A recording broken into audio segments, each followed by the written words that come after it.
Hey everyone, welcome back to On Purpose, the number one health podcast in the world. Thanks to each and every single one of you. Thank you for taking out time to listen, learn, and grow every single week.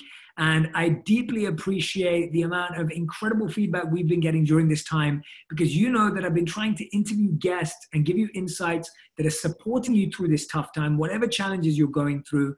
And I really appreciate you leaving the reviews and letting me know which episodes are serving you best and helping you the most.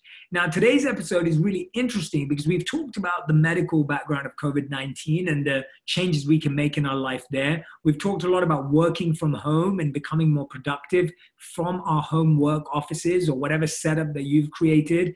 And we've talked with a therapist about our mental and emotional challenges right now. And today I'm fascinated to actually bring in a new element that we haven't discussed in relation to COVID-19. And that's really understanding relationships, understanding dating, and understanding the space that we all need in our lives, which is the space of love. Now, today's guest knows a lot about that. His name is Justin McLeod. He's the founder and CEO at Hinge, the dating app designed to be deleted. He grew up in Louisville, KY, and studied at Colgate University. After a few years in management consulting, he attended Harvard Business School and decided to follow his passion for connecting people. Justin founded Hinge in February 2011 with a mission to create real-life connections. As a romantic and the protagonist of a real-life love story, he was upset by the negative hookup culture dating apps had created. So in October 2016, he relaunched Hinge to create a culture of thoughtful dating. Justin's vision for a more thoughtful experience resonated with millennials and led to the company's user base growing 400% in the last year. Welcome to the episode, Justin. Justin, thanks for doing this. Thanks for having me. Yeah, it's great to have you here. And I was just sharing with you before we started the podcast that I obviously never got to use online dating ever. The closest I got to was an app called High Five, which was pre-Facebook.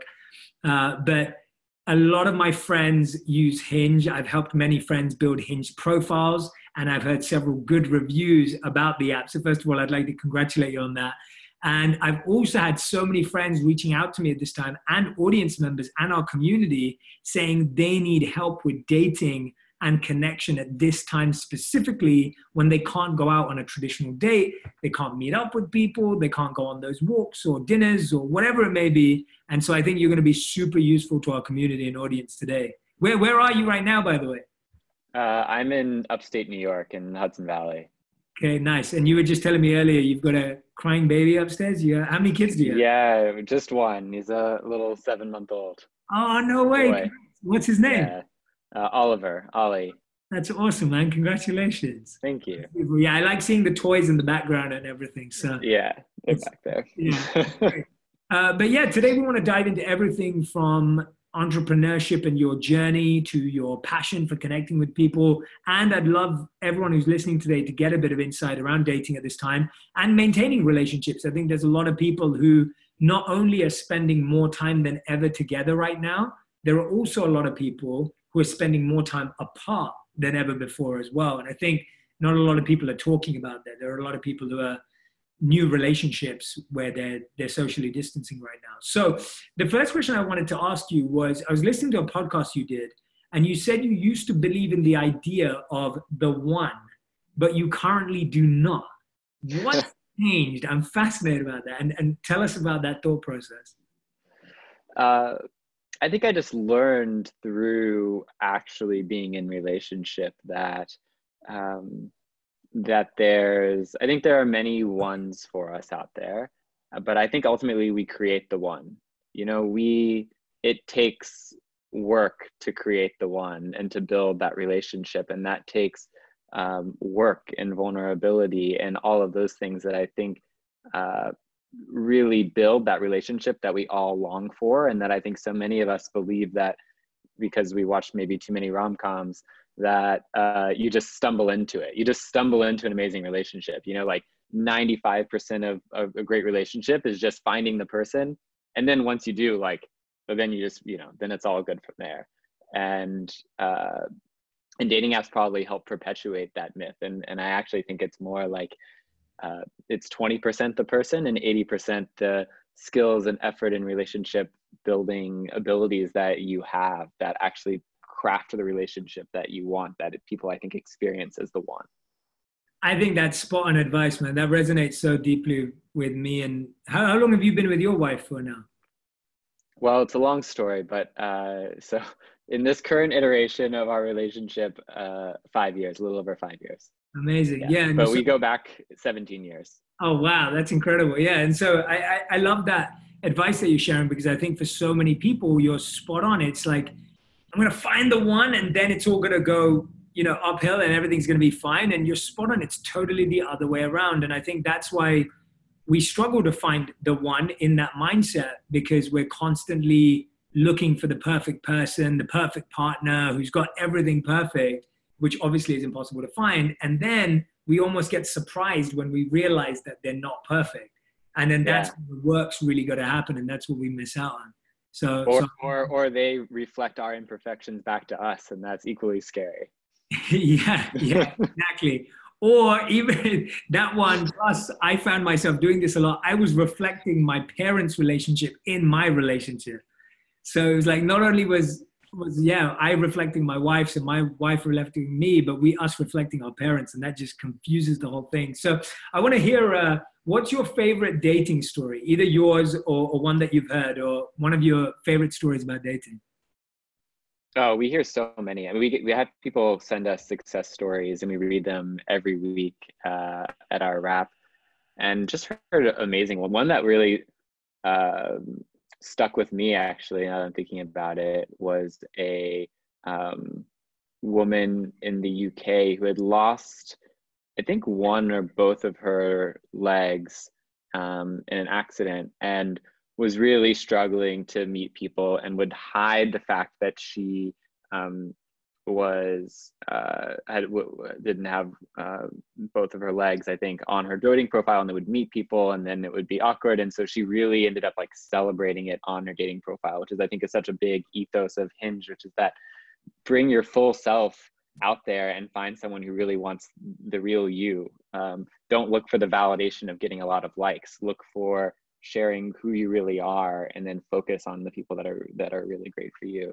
And she found someone on Hinge after she did that, and was this success story, and it was published in a magazine. That was, I think, like one that really stuck with me, just because it just told the story of vulnerability and helped show that it's what we live for at Hinge, is helping people find those kinds of stories.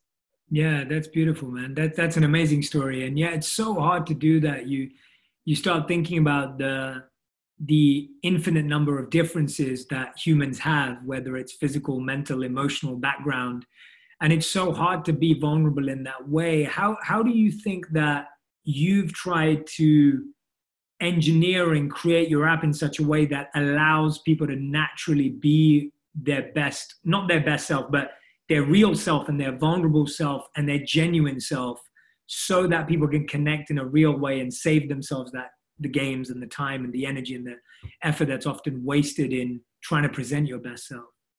Yeah, there's so many things. We say that Hinge is the app that's designed to be deleted, because there's no simple gimmick about like, oh, we just do this one thing and then, that makes our app different.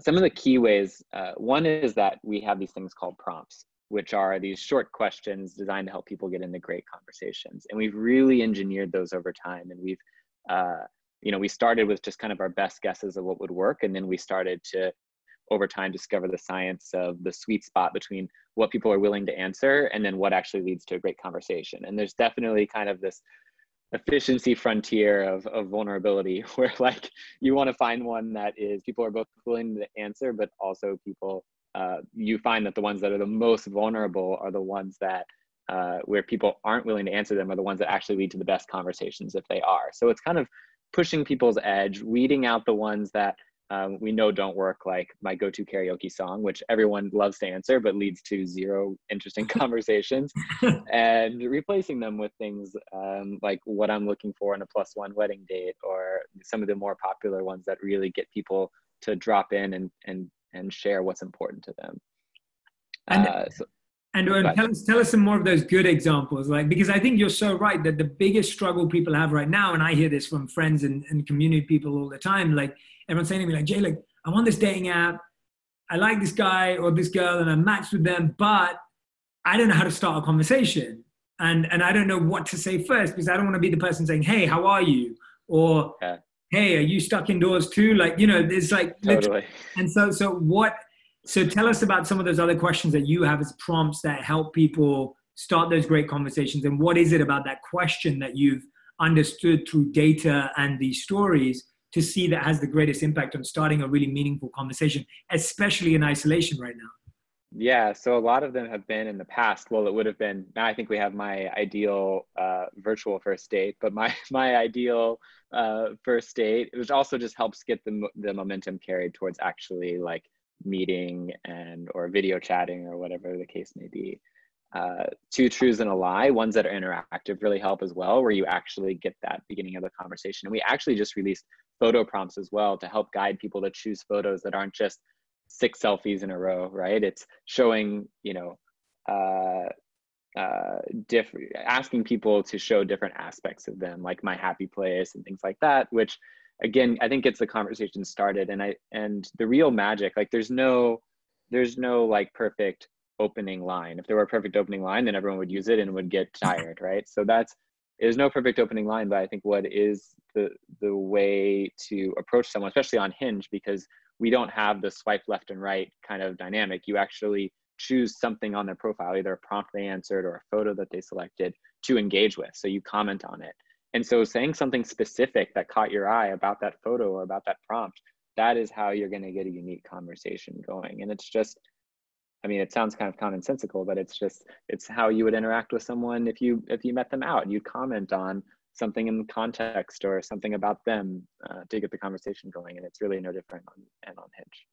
I really like the question actually that you mentioned of, what would be your ideal first date? Because, in psychology, that's forward pacing. And, like you said, it's putting people in the mindset of that they're already thinking in that direction. And so you're already creating it in your imagination and in your conversation, which means that it's more likely to happen in reality. And so I think that's a great question. And I think any questions like that spur action or connection or coming together are positive connections, especially right now when all you have is your imagination for a first date as well. I don't know if you saw this video.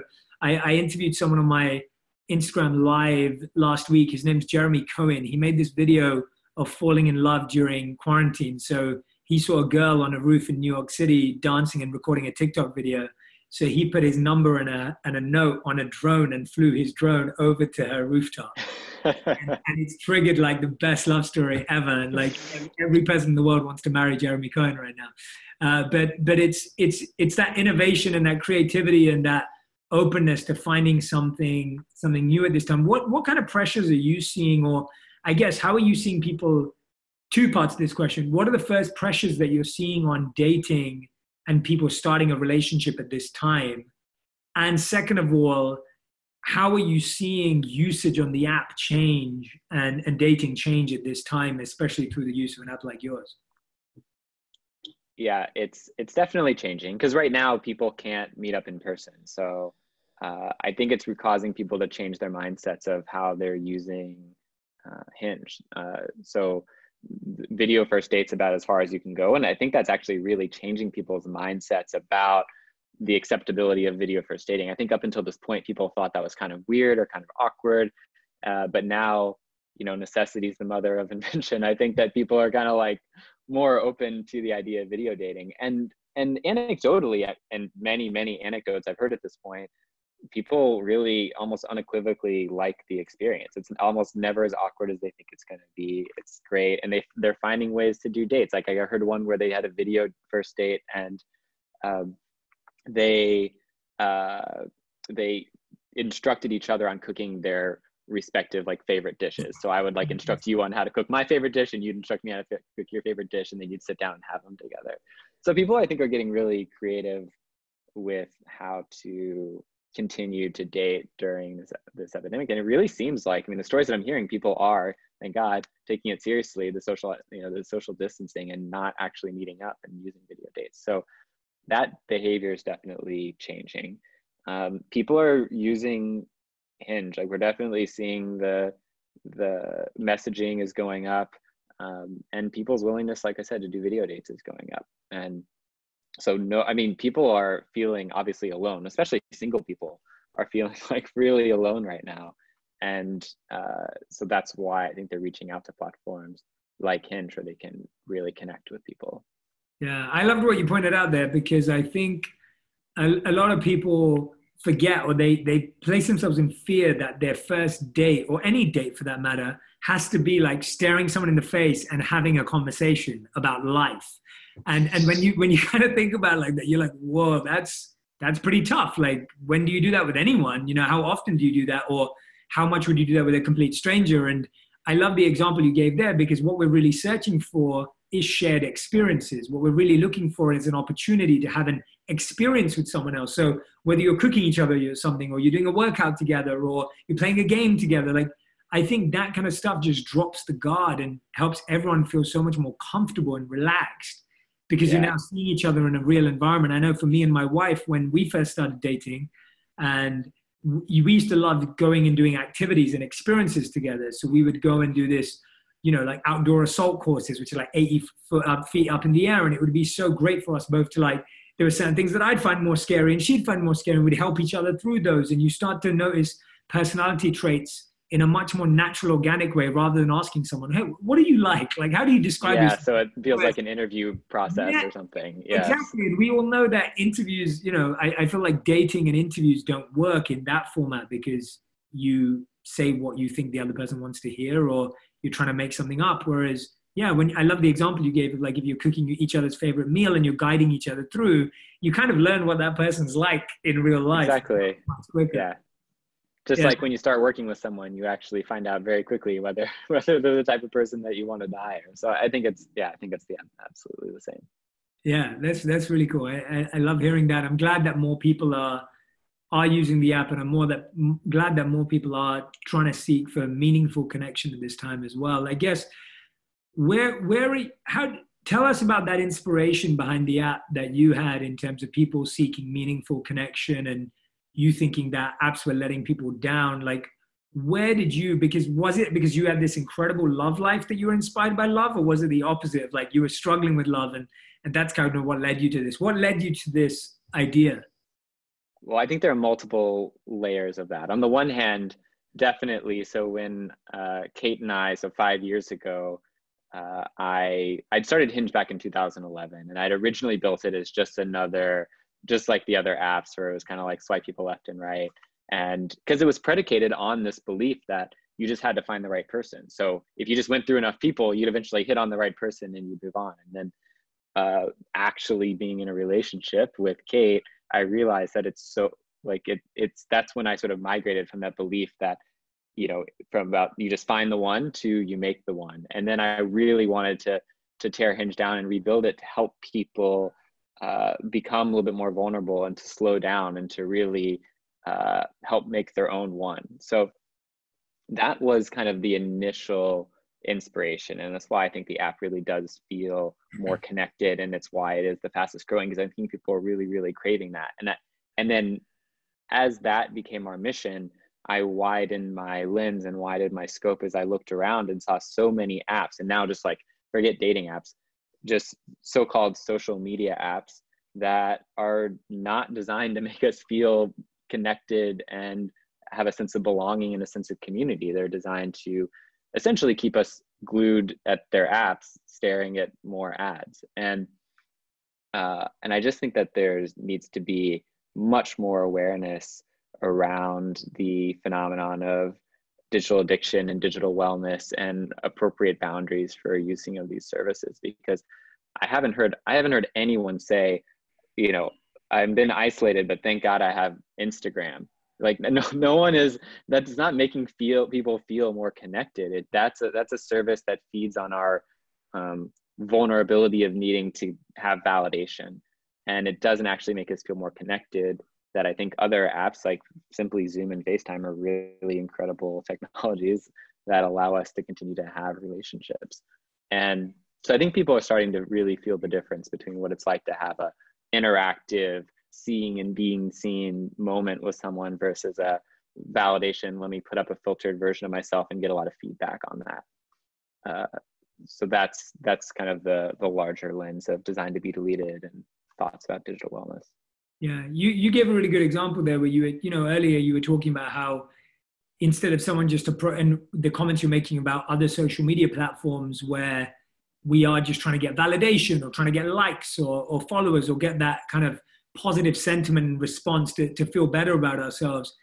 And you spoke about earlier about how with Hinge you have, you don't want people to just post 6 selfies. You want them to show different parts of themselves, whether it's the happy place, etc. What are the other ways in which you're encouraging people, or how can people think about this, and what practical tips can you share with them so that they feel that they're able to improve their success on a dating app, right? Like what can people do? What are they getting wrong right now? Or when people have that kind of limiting belief of this isn't right for me, what have you done differently, or what can you encourage them to do practically to be more confident about that approach? Because it's natural for us to just want to post the pictures we think we look the best in, right? That's the natural instinct that we've been conditioned for so many years.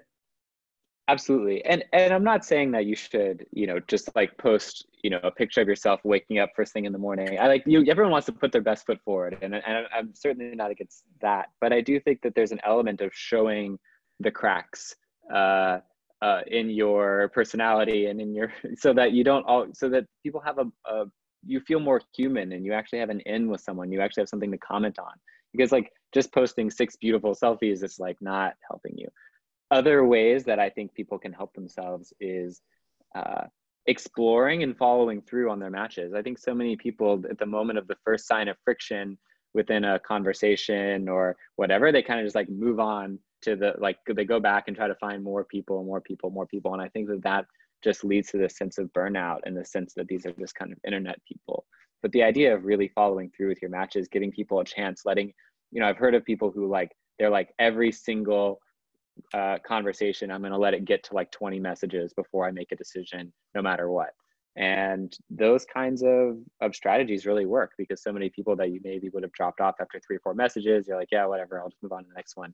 You have that discipline about moving on. That's why we have in Hinge something called Your Turn, which just reminds people that the other person was the last person to send the message, and it sort of stays persistent to remind you to send back the message, to give people allow themselves to give themselves that shot. So that's another way that I think people can really slow down. On Hinge, we limit the number of likes you can send per day, so you don't just get overwhelmed with like match after match after match. You're thoughtful about who you want to see. Our algorithm is designed in a way that we really only show you people that you have a chance with. We don't try to show you just like lots of hot people that just get you excited and get you swiping more. But so there's, like I said, Designed to be Deleted. There's a lot of ways that I think we design the app so that you will take these slower, more thoughtful approaches. Yeah, absolutely. Yeah, no, I like those ways, because I think online dating does require some discipline, like that commitment of going back and forth on messaging whenever I view someone in the process of a conversation, and I'm like, God, that guy's like messaged you like 7 times. How have you not replied? It's like, and I'm trying to figure out why people in my life, friends that I know, are not replying, like what's blocking them. And half the time it's like they don't feel they're interesting, or they don't think they're interesting over message, or they feel like they don't have anything interesting to connect with. But if you're prompting them with questions and prompting them with ideas of things they can do, I think those are smart ways to get people encouraged, because I think that's half the battle. Half the battle is people feeling like they feel they're not going to be as interactive on message as they are in person. But right now we're all being forced to do that. Right now we're being forced to be our most interesting selves through digital, as opposed to having any other way to pull that off. How have you been finding that actually? You're probably doing a lot of interviews right now, not in person, and on Zoom and on FaceTime. I don't know how you manage your team every day. How are you finding communicating digitally is different personally than communicating physically when you're with someone? I think one of the biggest things is you don't have we'll say like the dead time that you get when you're just hanging out with someone, like it's like if there's a pause, or it's like the end of the conversation, there's just kind of like, okay, it's the end of the conversation. You don't just kind of like hang out, right? So like you would on a walk, or if you're out at at a meal with someone. So certainly I think there's this kind of pressure to like keep the dialogue going. So that's tough. You just don't get the full person context. I think that's what I'm finding. Like certainly with running Hinge, we can still have video calls and have meetings and share documents, and the collaboration tools are amazing. And I will say that overall productivity, we're not really missing much of a beat yet, but it does feel in a way as a CEO like I'm flying a little bit blind. Like I really feed off the energy of the team and knowing, you know, who's feeling what, and walking around the office and talking to people, and not being able to sort of do that is tough. Though we're trying to find ways. We're doing lots of things at Hinge that that we can adapt, like changing our Slack statuses, for example, to our emotional states versus our like whether we're vacationing or sick or work from home, right? Because those don't even mean anything anymore. Yeah. So we changed them to like happy, lonely, stressed, you know, so that we can actually, if I can't see you walking around the office like pulling out your hair, I can at least see like a little emoji with the head exploding, and I know to check in on someone because they're stressed. So there's things like that. There's and finding ways to have the more social connection during the day. I think that's another really, really important thing. We actually just launched something called the warm up on Monday mornings, where at 9:30 everyone checks in on Zoom. We do a short meditation, and then I don't know if maybe many people don't know this, but Zoom has this thing called breakout rooms, which is really cool. You can have, if you have 40 people in a Zoom call, you can break them out into like groups of 2 or 3 or 4, and then come back together as a group. And so we'll give them prompts about, you know, how are you really doing, giving them a chance to talk about things that are just not their daily work, so they can really connect as humans with one another. So Yeah, those are great tips. I know a lot of our audience is having to shift from work from home, and many have their own businesses anyway, and many of them work inside huge organizations, and many of them just, you know, flexible lives. And I think you're so right that the tools are great, but it's good to have these habits kind of that you've set up, like your 9:30 a.m. calls, or I love the one of having the emoji to represent how you're feeling that day, because I think that's so true. Like when you're working in the same space as someone, you can see someone's mood on their face. So I think you're spot on about that. How's it been for you? Like you've obviously got a 7-month-old son who's in this new world. You know, you and your partner, you're living in the same home right now. How many of you are in the same home? Is it just 3 of you, or is it more? There's more. Well, so we're in upstate New York. Okay. But usually we're not. So we live in Brooklyn. So Yes. we got a house in upstate. So that's where we are right now. And we've got, it's Kate and Ollie and myself. And we actually brought our childcare person as well. Amazing. Because it was just too hard to commute and to deal with the. Yeah. How are you finding it as a couple living at home with a young child? Like, what are you doing as a couple? What are you doing as a family to help kind of get through this time? Because I think a lot of parents are finding it difficult, obviously for obvious reasons at this time of being with their kids all day, obviously a lot older than yours as well. But also couples are spending a lot more time together as well. So what have you kind of found in the real life home situation that's helped your relationship right now, or that you're using as a technique or skill? Yeah, building some normalcy and boundaries, I think, is really important for us. Like knowing when to put work away and when work is on is really important. So we have a routine where we just get up in the morning, we do a yoga class together, we go for a walk with Ollie.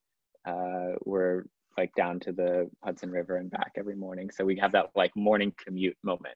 And then we sort of cook breakfast, listen to the daily. That's all the news I want to know. And then we go to work for the day, and then we close out at the end of the day and take another walk as sort of our evening commute, and then we actually just hang out with each other for the rest of the night.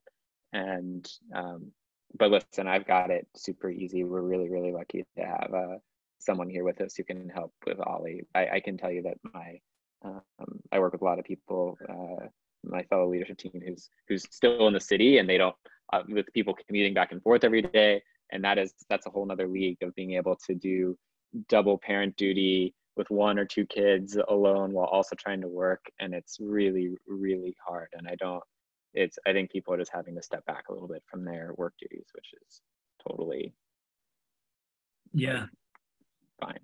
Yeah, absolutely. Yeah, and I think what you shared is true regardless of situation, of just having some sort of rhythm and routine in the day, of having a change of environment, whether that's visual if you can go outdoors, or even if it's internal and just shifting up the environment in your home. It's so useful to just feel that movement, to feel that routine throughout the day, changing it up, because otherwise you can feel that you're in the same room for the whole day. And that, I feel, brings its own strain on a relationship. So one thing I've been recommending to a lot of people lately is, if you're used to not working with your partner and not being in the same room all day, it's okay to have space during the day. It's okay to be in your own work zones or work corners or work desks, whatever it is that works for you. It's, you don't have to sit on the same couch and do everything, No, definitely not. That right? would be, You don't have to have breakfast, lunch, and dinner and watch a movie on that same couch every day together, because yeah, that's not healthy for any relationship. And so don't no, feel the pressure that now we have to spend all our time together. I think it's okay to recognize, like you said, we have our commute, we have this feeling, we have this experience, some of it together, some of it not. I think that's really healthy to recognize. And same with what you said, that if work or something has to take a back seat while you're shifting and adjusting or whatever it is, because right now such a, it's something that's affecting absolutely anyone and everyone, it's so important to make those adjustments and not judge yourself and kind of carry that guilt. I think a lot of people right now are feeling guilty for not being the perfect partner or the perfect parent right now. no, I don't think anyone can be the perfect anything right now. So Yeah. I think a Forever, little but definitely self-compassion right is, yeah, now. that's right. Yeah, you mentioned meditation there. Tell me about your journey with mindfulness and meditation. Is it a big part of your life? Is it something that, how long have you been interested in it? And yeah, I'd love to explore that. Um, for 15 years now, I guess.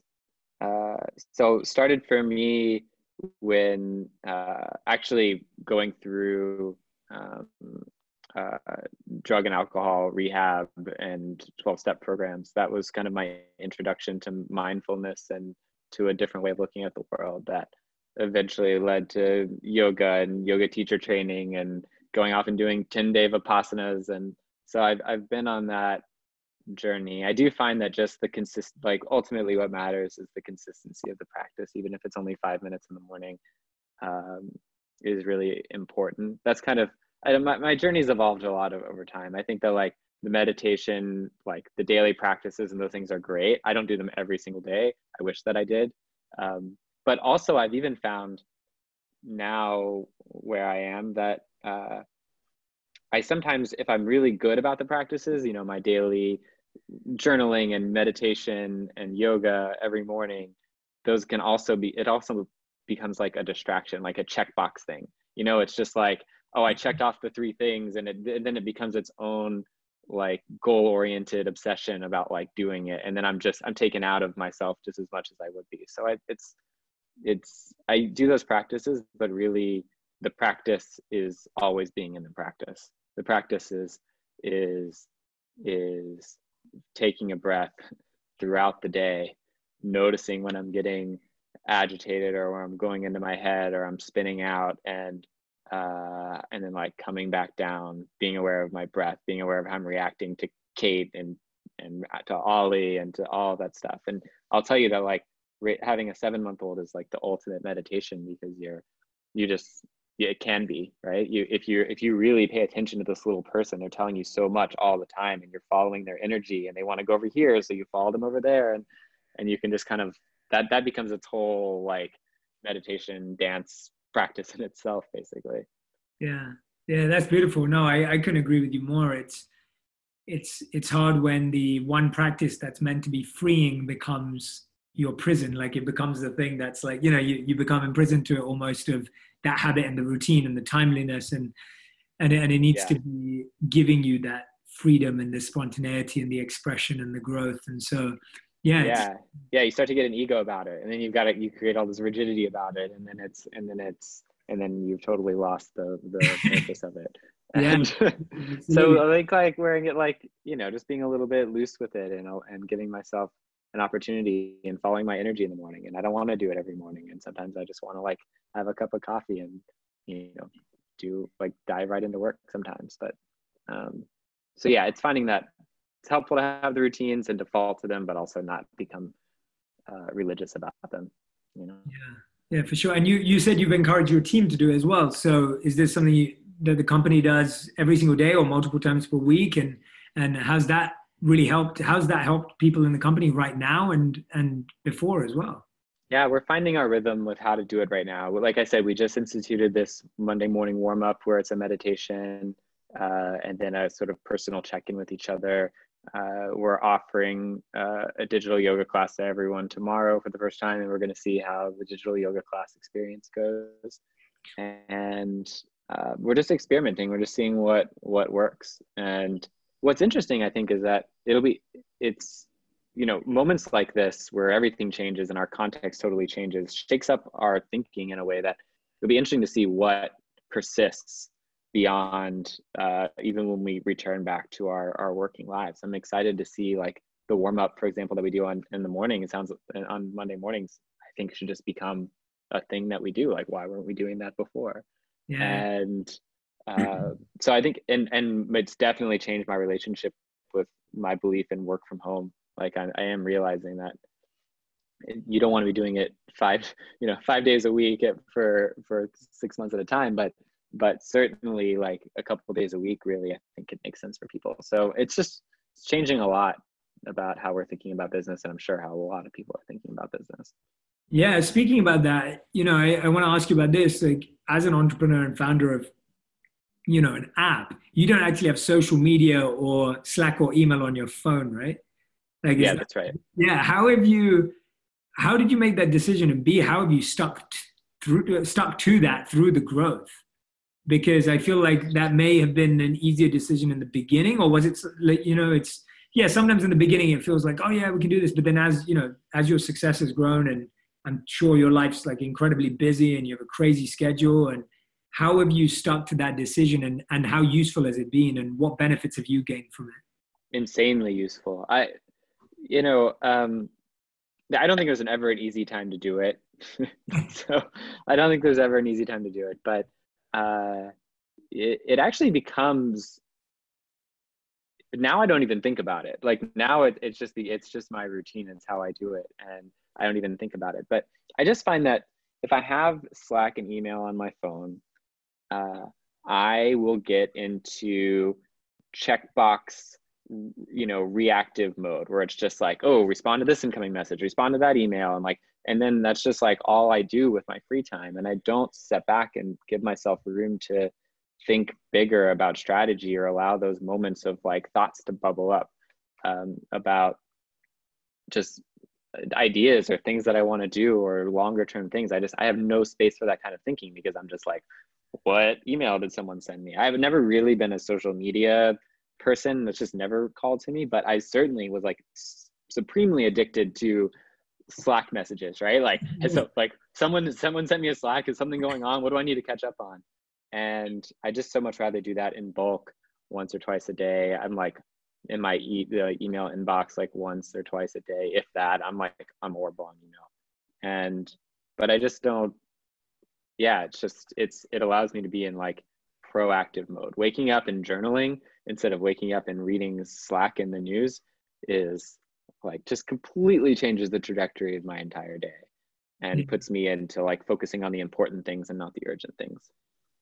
Yeah, it sounds like a smart move. I literally didn't have a social media account until 2014.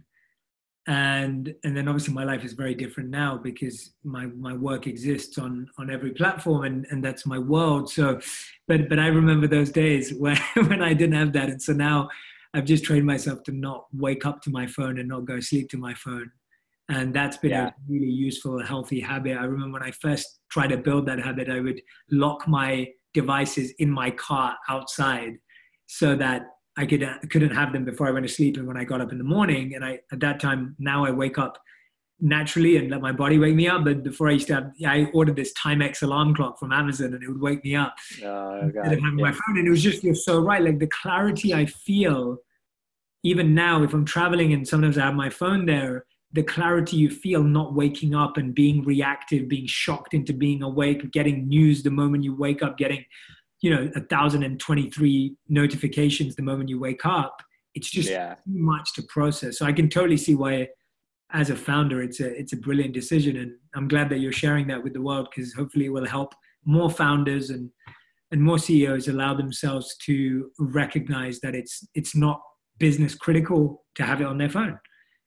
Which no, it's really not. It just takes a moment to align people around what are the sort of like service level agreements around different forms of communication, right? And people know that like email for me is a 24-hour kind of experience, and Slack is like it could be 4 to 6 hours. And if you really need me urgently, text me.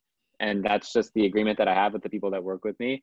And, I don't get that many texts, I guess I'm just not that important, but there's just not that many things that are like that urgent that can't wait a few hours if someone needs me. Yeah, absolutely. Yeah. You say one of the most important skills of an entrepreneur is resilience. And I feel like right now that's a skill that people really, really need, because, everyone's resilience is being tested. Tell me about a time when you feel your resilience was massively tested and you started to realize its value. Because what I often find with resilience is that it gets stronger when it's tested. It gets, it proves how powerful we are and how much pain we can deal with and how much potential we have when we're put into tough situations, because otherwise you don't know how. So tell me about something that brought that to you and why you placed resilience as the top quality of an entrepreneur, or one of the most important ones. I mean, definitely managing the turnaround reboot in 2016 was really, really, really tough, because it started off with having to let go half the company, which was already like, we weren't in a great spot, and we just couldn't restart the company with 30 people around the table. So letting go of half the company was very tough. And then not only that, but I went to the team and I'm like, I believe there is an answer here. I don't know what it looks like. We're going to have to figure it out. And it took a while. And I will say that when it came June, so like 6-7 months in to this reboot, and we still didn't really have an answer of what this new dating app was going to look like. It just like with the team starting to feel anxious. I just felt like Moses leading people around the desert, and everyone's like, where are we going? Like, what are we doing? And that can be really, really hard, and running up against, the end of our funding and the existential threat hanging over your head that like this whole thing could fall apart. And I'd spent the last, at that point, 7 years, 6-7 years working on this, and to watch it very nearly all crumble was just an incredible amount of stress. And that is, I think, when those routines really do serve someone. It just helps widen context so that your ego doesn't become so identified with your project that it's all that exists, because then it's like, I like literally, if this, literally feeling suicidal at points just because my company was not going to work out.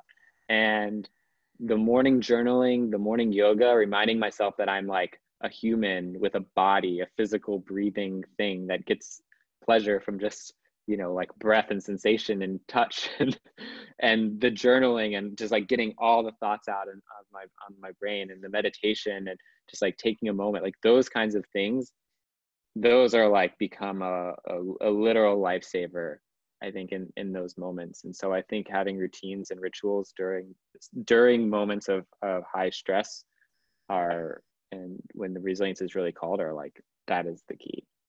Yeah, I think that's going to help a lot of people right now, because I know a lot of people who've let go of half of their teams or many employees. And I know a lot of people who are in that position right now where they feel that their business could completely not exist after this time, or at least be very weak.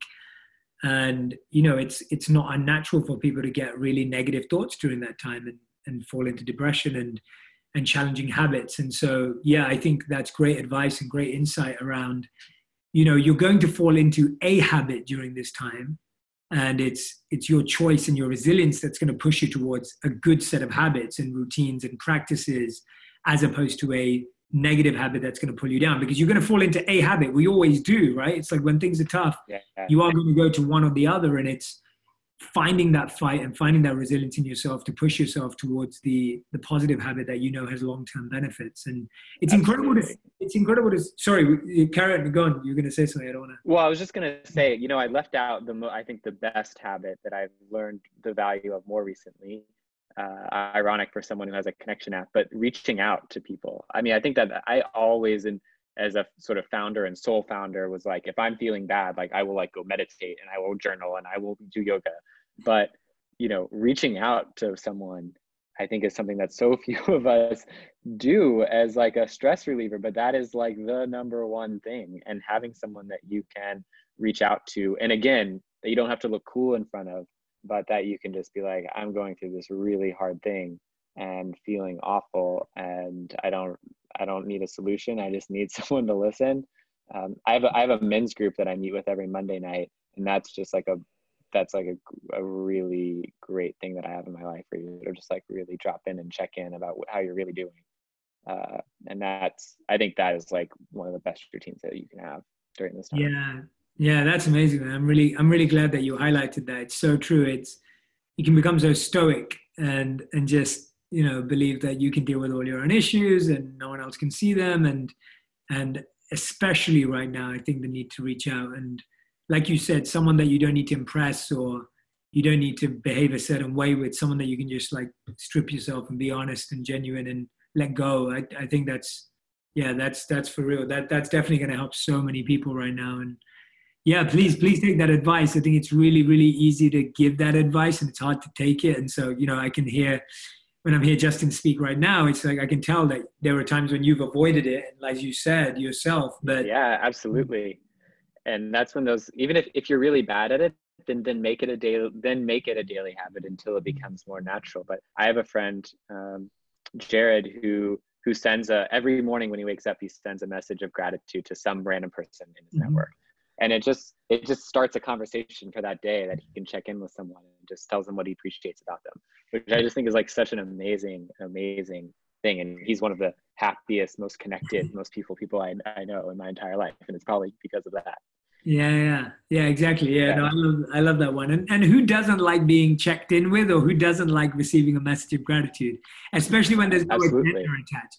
99% of the people that reach out to us, and 99% of the people we reach out to, is with a specific request, ask, or agenda. Yeah. And so when someone requests or asks or proposes something with zero agenda, it's so fresh. It's like, wow, like really, you just thought about me. That's it.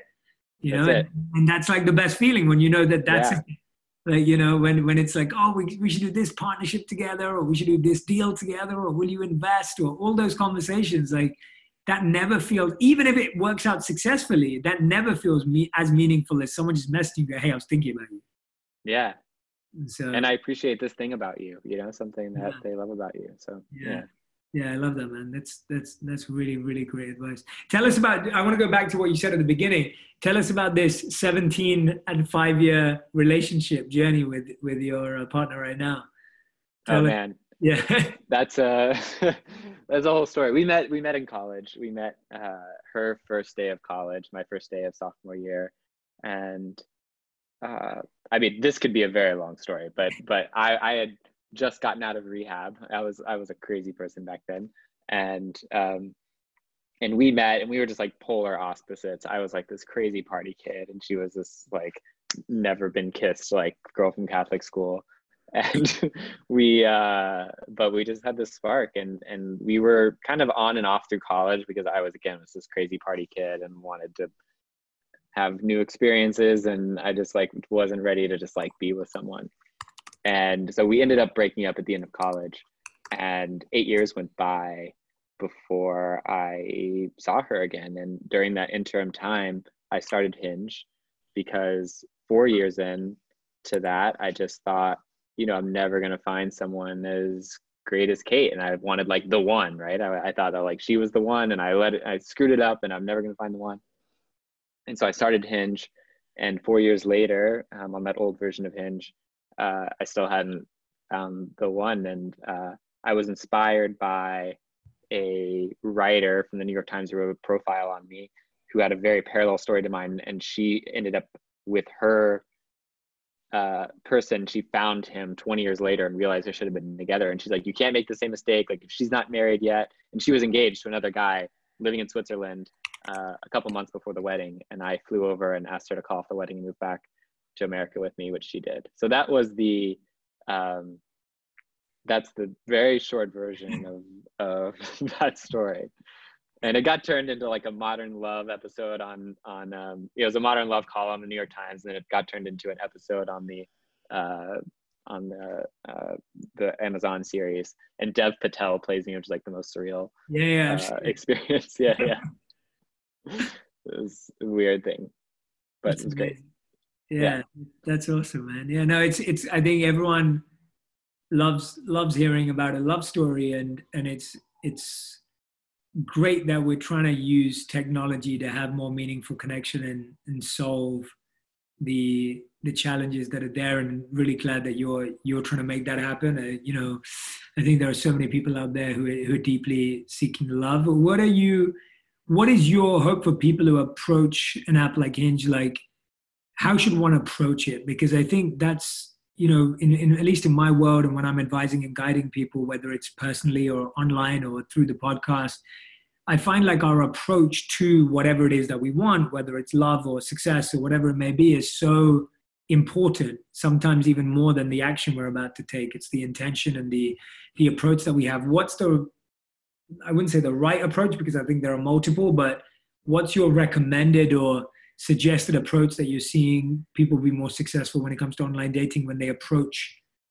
the app in a particular way?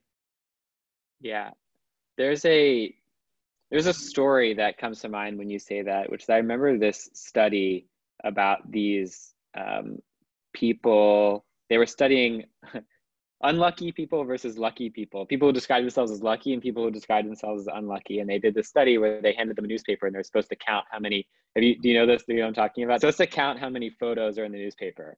And the unlucky people took on average like 15 seconds to count how many, and the lucky people averaged like 3 seconds. And why was that? It was because like on the second page, it said in really big print, like, there are this many photos, you can stop reading now. And the people who are lucky are people who have that awareness, that spatial awareness of they're not so narrowly focused on like, it has to be this way. Like, I have to find these photos and that's what I'm going to do. And like, that's my world. And I think so many of us approach dating like, I have to find this type of person, and it has to be like this, and it's got to feel like this. And I want to meet them in this way. And we're going to, and it's like, and when you put everything into like that narrow a box, you're setting yourself up for failure. And I think when people approach it with a much more open mindset, with not clear definitions around what exactly they're looking for. Like, for example, this was in Christian Rudder's book, Dataclism, but about data and online dating. But it talked about how people who set preferences, like, set themselves up for failure, especially hard preferences around like whatever age or ethnicity or things like that, because almost always people end up with someone outside of those preferences if they give themselves that shot. And so that, I think that's the biggest thing, is not thinking what you want or what you need going into it, and allowing yourself to be open and to be surprised. I think that's the number one thing that allows people to have a successful dating life. Not only because I think it helps you find your person faster, but also because it allows you to treat every connection as a who knows what, maybe a best friend, maybe a business connection, who knows? Like, if it's like that idea that like either this person is like the person I'm going to marry or garbage, like that's like that is like not like that's going to lead to a really like lonely existence. But if it's just, hey, this person, who knows where it could go. I think that's another really big piece of it.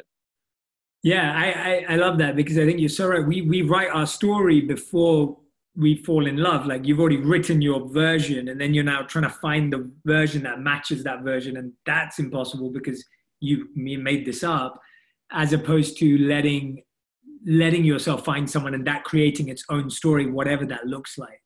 And yeah, I can definitely see that there's so many parameters and barriers and boundaries around how to find the one or the right person. I'm glad we started with that. So Justin, this has been great, man. It's been great talking to you today, and I'm really glad that we got to speak so much about your story, your journey, your insights. I think some of your advice was really useful today, whether it's for people in relationships, working from home, entrepreneurs. And we end every episode with two little segments. One's called fill in the blanks. So we'll start with that. So I read a sentence and you fill in the blanks. So you fill in the last word. So here's the first of the five.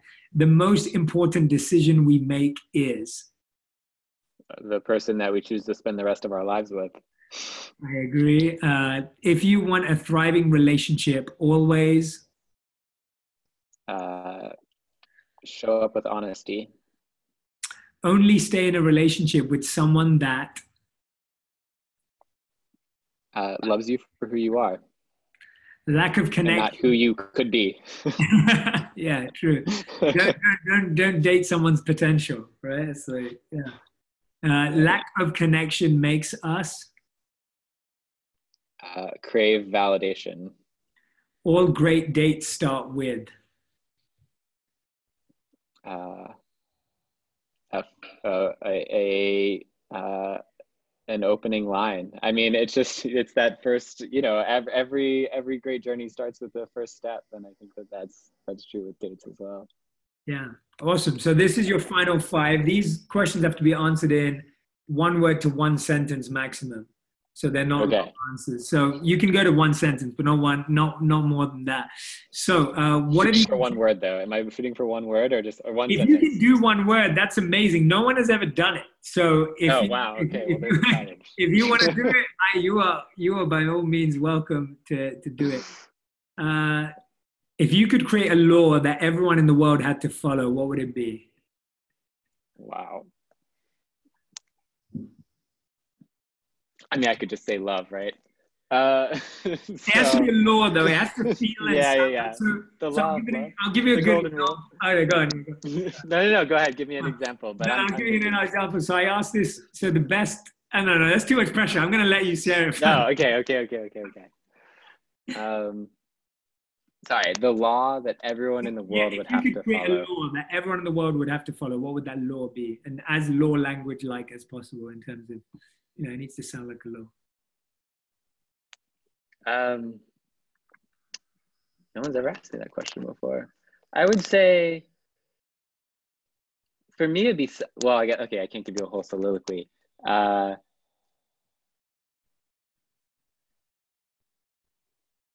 When arguing with someone, you have to state their case first. Nice. That's good. Yeah, that's a great answer. I love it. Awesome. Thank you for that. I appreciate it. That's a very unique, we've never had that answer before. So that's great. Okay, awesome. Second question. What have you been chasing in your life or had been chasing in your life that you no longer pursue? Other than validation. But that's the clearest answer that comes from me. Great. Like the need for just more and more people to like me and tell me I'm okay versus just feeling the need to belong. Yeah. Great. Awesome. What do you feel is the biggest misconception about your app? That we're just another dating app. That we're just another thing because we approach it truly from a different perspective. Like, I just can't tell you how different it is to have your top metric be how many great dates are our users going on each week and do everything you can to increase that number versus growth, retention, engagement. Yeah. It's interesting. I think the biggest question people always go like, oh, can you find real love on an app, right? It's like, can you really find, I'm sure you get asked all the time. And, that's kind of like the big question. And it's like, I don't think there's anywhere where you can't find love. Like, to me, it's like, why not, right? It's like, if you're asking the question why, it's like, why not? There's so many random places that people connect and fall in love and find the person that they're with. Yeah. So the answer is unequivocally yes. I mean, more people meet on apps than any other way now today. It's the most popular way to meet. And it's just the beginning of it's the first 0.01% of your relationship, and the rest of the 99.99% is up to you. Yeah, exactly. Awesome. Two last questions. What is the one thing you believe 100% when it comes to dating that others disagree with you on? That it's not the person, it's the skills. I mean, it's the relationship skills that you have. I mean, that I think is the biggest, probably uh, Yeah. iconoclastic view that I hold on Yeah. dating and relationships. Cool. And the fifth and final question, what was your biggest lesson learned from the last 12 months of your life? Hmm. Uh, the biggest lesson learned for me is really I've learned, that was a lesson. The skill that I've developed the most is how to be a coach, to help other people get to the right answers versus try to get to the right answers myself. I think I was much more of like a critic and a debater and a pusher versus a coach, and the value of coaching, which gets you to a better answer and makes people feel more inspired and happier. It doesn't drain their energy. Is just like the value of that is infinite.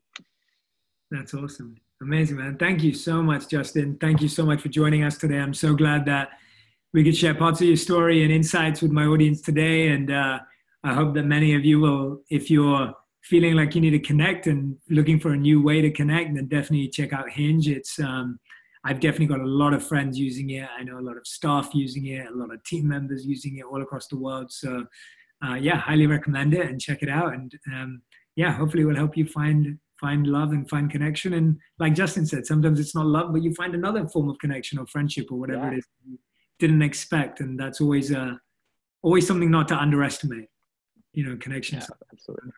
Thanks, Justin. Did I not ask you Thank anything you. you really want to share or anything that's on your mind right now that you'd like to share with my audience?